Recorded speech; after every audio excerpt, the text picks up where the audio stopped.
பிள்ளைகளும் சொல்லிட்டு அவர் யாரா மாறுறாருன்னா தூதனா மாறல. அவர் பிள்ளைகள் மாம்சத்தையும் இரத்தத்தையும் உடையவர்களா இருக்க அவரும் அவர்களை போல கரங்களை தட்டி தேவனுக்கு மகிமை. அவரும் ஆமென். தாவீது தூதனா, எனக்கு மட்டும் சிறகு இருந்திருந்தா ஆமென். நமக்கு நம்மெல்லாம் தூதர்களா மாறணும்னு ஆசைப்படும் போது அவர் நம்மளா மாறணும்னு ஆசைப்பட்டு வராரு பாருங்க. இதுதான் தயவு. ஹல்லேலூயா. ஆமாம். எத்தனை பேருக்கு சிறகு வேணும்? ஆமென். கை தூக்க வேண்டாம், இப்ப தர மாட்டோம். ஹல்லேலூயா. ஆமென். நம்மளாம் தூதனா மாறினா எவ்வளவு நல்லா இருக்கும். பறந்துட்டே இருக்கலாம். ஆமென். சிலர் போய் பறக்க ஆரம்பிச்சாச்சு. சில பறந்தவங்களாம் உள்ள இப்பதான் வந்திருக்கிறாங்க. ஆமென். பாருங்க, தூதனா மாறணும்னு ஆசைப்படும் போது அவர் நாமாக மாறணும்னு அவன் ஒரே அவருடைய ப்ராஜெக்ட் என்ன தெரியுமா? அவருடைய கோல் என்ன தெரியுமா? நான் எப்படி என் அப்பா முன்னாடி இருக்கிறானோ அநேகர பிள்ளைகளாக்கி நல்ல நான் அவருடைய பிள்ளைன்னு சொல்றவங்க மாத்திரம் நல்ல கரங்களை தட்டி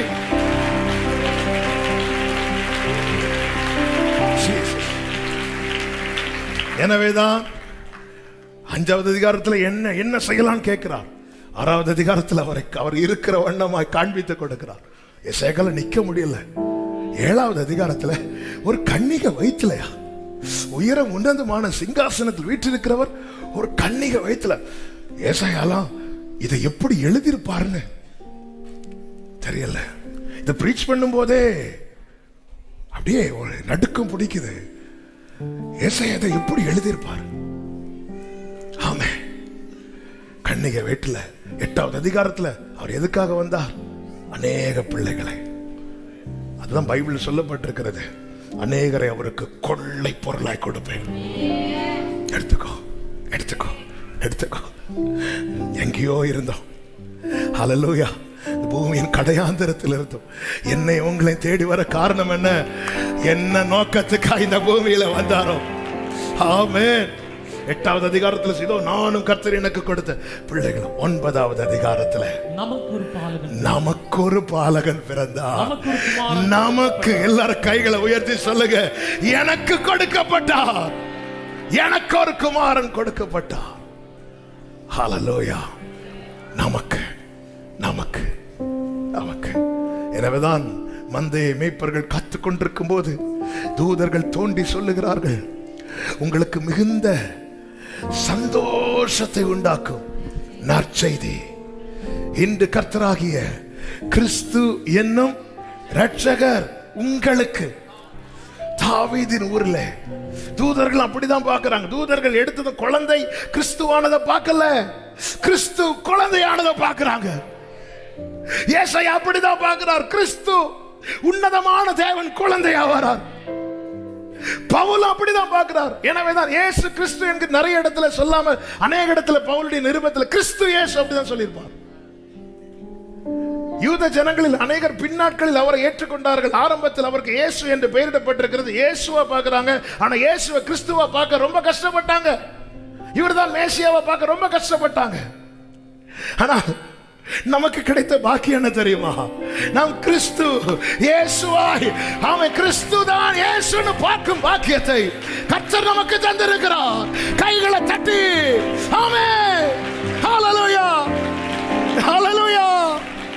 எனவே ரட்சிக்கப்பட்ட கூட்டமே, இந்த நாட்களில் எல்லாரும் அவரை குழந்தையாய் கொண்டாடும் போது தேவ பிள்ளை அவரை சேனைகளின் கர்த்தராய் கொண்டாடும். ஹல்லேலூயா. ஹல்லேலூயா. ஆமென். இயேசு எங்க இருக்கிறார்? அதோ அந்த குடில்ல இருக்கிறார். ஹல்லேலூயா. ஆவியானவர், ஆமென், ஏசாயாவுக்கு வெளிப்படுத்தின அதே ஆவியானவர் நம்மோடு பேசிக் கொண்டிருக்கிறார். நீ இயேசுனதும் உடனே ஒரு துணியில சுத்தி இல்ல, அவர் உன்னதமானவர். என்னை அங்கே கொண்டு போவதற்காக எனக்காக come on church, worship him. சேனைகளின் கர்த்தர். கைகளை உயர்த்தி சத்தமாய்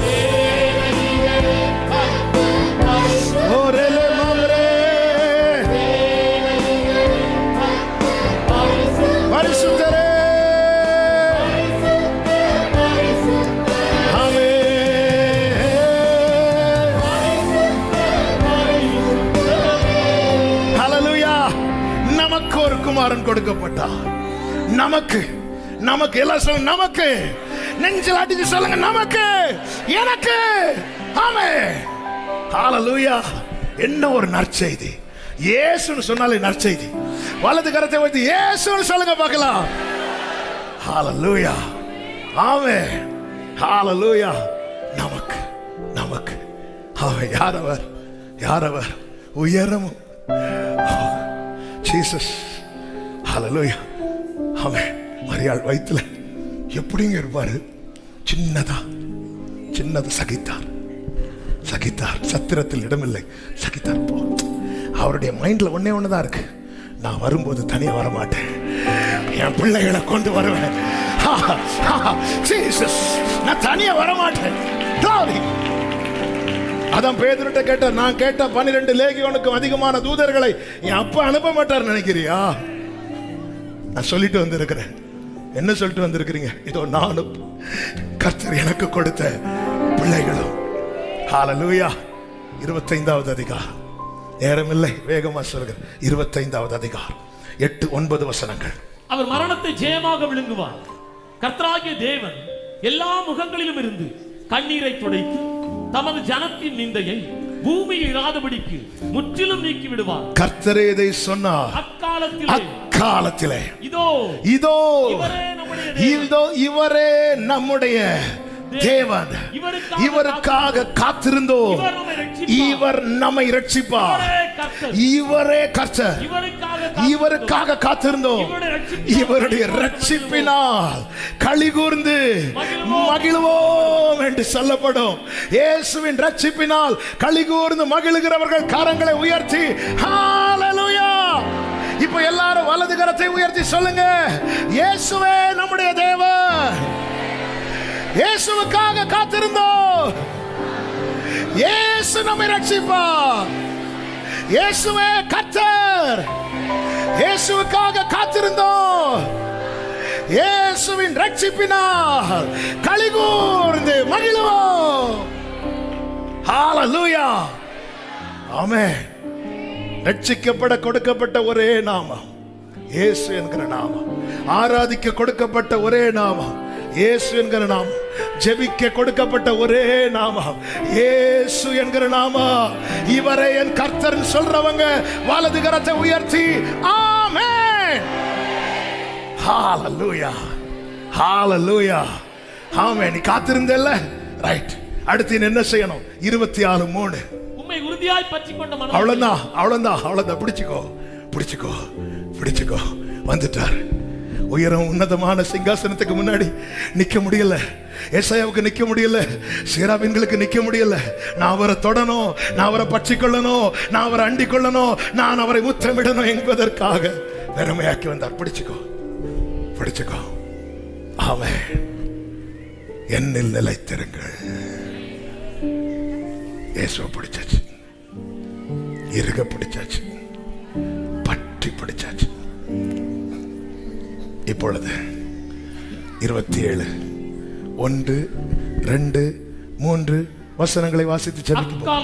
அக்காலத்திலே நீண்ட பாம்பை, கோணலான சர்ப்பத்தை, கடிதும் பெரிதும் பலத்ததுமான தமது பட்டயத்தால் கண்டிப்பா சமுத்திரத்தில் இருக்கிற வலு சர்ப்பத்தை கொண்டு போடுவார். 2வது வசனம், அக்காலத்திலே நல்ல திராட்சை ரசத்தை தரும், திராட்சை தோட்டம் உண்டாயிருக்கும், அதை குறித்து பாடுங்கள். கர்த்தராகிய நான் அதை காப்பாற்றி அடிக்கடி அதற்கு தண்ணீர் பாய்ச்சி ஒருவரும் அதை சேதப்படுத்தாதபடிக்கு. இயேசு வரது வரைக்கும் என் வாழ்க்கையில பாடப்பட்டது ஏசாயா 5. இயேசு வந்ததுக்கு அப்புறம் பாடப்பட போகிறது ஏசாயா 27. நல்ல கைகளை தட்டி ஆமென். ஹalleluya. என்ன செய்யலாம்? ஹalleluya. தேவன் தம்முடைய ஒரே பேரான குமாரனை தந்தருளி இவ்வளவாய். இயேசு வரது வரைக்கும் என் வாழ்க்கையில பாடப்பட்ட பாட்டு. சோ இவனுக்கு போய் வேலி அடைச்சேனே. ஆமென். ஏசாயா 5 இன்னைக்கு பாடப்படுதா? ஆமென். இயேசுவை ஏற்றுக்கொள்ளுங்கள், இயேசுவுக்கு இடம் கொடுங்க. இந்த பிள்ளைங்க வளர்ந்ததும் எங்களுக்கு தெரியும்னு சொல்லிட்டு போயிடுவாங்க. கிறிஸ்தவ வாழ்க்கையில் வளர்ச்சி என்பது அதல்ல. கிறிஸ்தவ வாழ்க்கையில் வளர்ச்சி என்பது தகப்பனோடு இருப்பது, இயேசுவோடு இருப்பது, உம்மை உறுதியாய் பற்றி கொண்ட மனதை உடையவன். ஆமென், ஆமென். நான் நம்புகிறேன், நான் விரும்புகிறேன், மனதார சபையை வாழ்த்துகிறேன். எல்லார் மேலும் ஏசாயா 27:2-3 பாடப்படுவதாக, பாடப்படுவதாக. தலைக்கு மேல கை வச்சு ஆமென் சொல்லுங்க பார்க்கலாம். எல்லாரும் அப்படி எழுந்து நிற்கலாமா? ஹல்லேலூயா, ஹல்லேலூயா. உறுதியா சேனைகளின் கர்த்தர் பரிசுத்தர் என்று சொல்லி உயர்த்தி, ஆமென், நமக்கு ஒரு குமாரன் கொடுக்கப்பட்டார். ஹல்லேலூயா, ஹல்லேலூயா. என்னையும் உங்களையும் நல்ல தனி கனி தருகிற திராட்சை தோட்டமாய் மாற்ற நமக்காக இறங்கி வந்தவர், நமக்காக கொடுக்கப்பட்டவர். அவர் யார்? துணிகளிலே சுற்றி கிடத்தப்பட்ட குழந்தை அல்ல, நமக்காக அப்படி வந்தார். உண்மையிலே அவர் யார் தெரியுமா? உயரமும் உன்னதமும், ஆமென், சிங்காசனத்தில்